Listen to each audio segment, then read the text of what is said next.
집중력이 많이 떨어지게 돼요. ADHD처럼 막 정말 산만할 수도 있고, 아니면 학생인 경우에는 성적이 실제로 떨어진다고 해요. 예를 들면 수능 날 때 삐끗하는 경우가 있거든요. 어릴 때 비염 치료를 한다니 부담스럽잖아요. 맞아요. 네. 근데 소화비염을 방치하면 문제가 되는 부분이 있나요?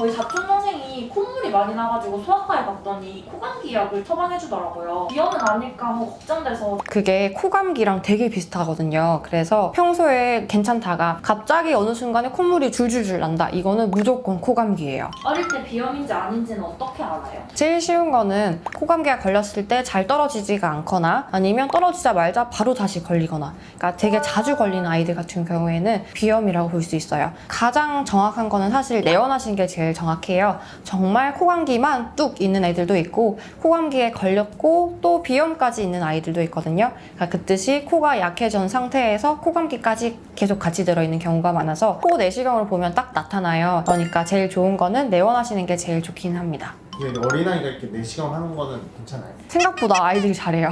어. 난리치는 애들은 한 5명 중에 1명 정도? 그런데 비염도 유전인 거예요? 유전이라고 보진 않아요. 근데 유전이라고 보기보다는 환경 문제라고 보고요. 같은 가족이라고 하면 비슷한 환경에 노출되어 있기 때문에 비슷하게 코가 약해졌다라고 봅니다. 어릴 때 비염 치료를 한다는 게 사실 조금 부담스럽잖아요. 맞아요. 근데 네. 소화비염을 방치하면 문제가 되는 부분이 있나요? 정말 많아요. 우선은 소화비염 같은 경우에는 제가 제일 안타까운데 첫 번째가 짜증이 많이 나요. 아이가 예민해져요. 그 이유가 비염이 있으면 잠을 깊게 못 자니까 계속 아이는 피곤한 상태고 계속 피곤하니까 칭얼칭얼 거리게 되고 되게 예민하게 되고요. 두 번째는 콧물이 잘 안 나오게 되면 아세틸콜린이라는 물질이 안 나오게 되니까 집중력이 많이 떨어지게 돼요. 그래서 아이들 경우에는 집중력이 떨어져서 ADHD처럼 막 정말 산만할 수도 있고, 아니면 학생인 경우에는 성적이 실제로 떨어진다고 해요. 어떤 환자분은 진짜 머쓱하게 웃으시면서 제가 어렸을 때 비염만 아니었으면 뭔가 큰 거 하나 잃었을 거라고 하시는 분도 있었거든요. 세 번째는 계속 입으로만 숨이 쉬게 되면 구강 구조가 계속 변하게 돼요. 아이들 같은 경우에는 계속 턱이 자라고 계속 얼굴이 변하는데 턱이 많이 나올 수도 있거든요. 그래서 그게 무서워서 오는 분들도 가끔씩 계셔요. 키 이야기 안 했다. 키도 안 커요? 네, 키도 안 커요. 왜냐하면 깊게 잠을 못 자니까 당연히 발달은 더 늦게 되죠. 그래서 비염이 되게 심한 애들 같은 경우에는 정말 작은 경우가 많아요. 비염이 있고 키가 작은 아이들이 보약 같은 거 막 먹인다고 하시는데 우선은 비염 치료부터 하고 잘 자고 집중을 잘하는 시기에 보약을 먹이면 훨씬 더 좋다고 말씀을 드리거든요. 그래서 그거는 그냥 참고사항입니다.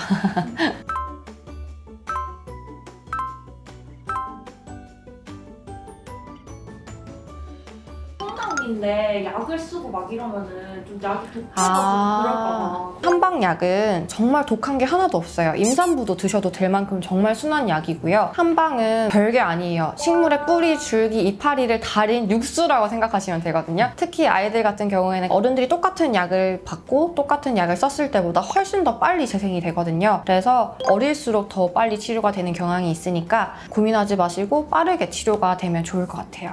자라면서 자연스럽게 낫지 않을까요? 그런 사람도 있어요. 어렸을 땐 비염이 심했었는데 중학생 땐 괜찮다가 근데 요즘 다시 심해졌어요 하는 분들이 꽤 많거든요. 그래서 언제든지 다시 안 좋아질 확률이 다른 사람보단 좀 많고요. 우리 아이가 나중에 크면서 좋아질지 아닐지를 모르니까 빨리 치료하시는 게 키나 성장이나 모든 면에서 좋겠죠.